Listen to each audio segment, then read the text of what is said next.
Et donc, Stanley Eno est le père, le fondateur des rappeurs du rap de la deuxième génération en Afrique. Qu'est-ce que j'appelle rappeur de la deuxième génération? C'est cette génération de rappeurs qui est venue après la génération des pionniers qui étaient les Koba, les Mousse, les Blaze, qui étaient principalement les rappeurs venus du Bénin et qui avaient en commun qu'ils étaient des pâles copies des rappeurs Kenry, donc américains, ou Frenchy, donc français.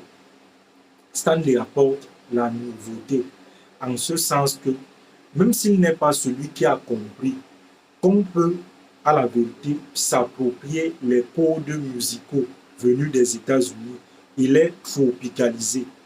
Ce n'est peut-être pas le premier à l'avoir fait, mais c'est celui qui a rendu populaire cette nouvelle pratique du rap qui consiste à s'approprier véritablement les codes musicaux états-uniens et à y ajouter une coloration et des ingrédients locaux.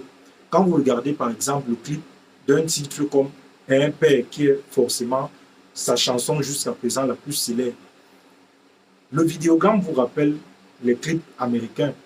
Le beat en lui-même vous rappelle ce qui se faisait en 2016 aux États-Unis avec les DJ Khaled et autres. C'est le beat est américain. L'instrumental est américain.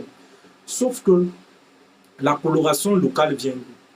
La coloration locale vient du pidgin, par exemple, qui est une langue locale au Cameroun.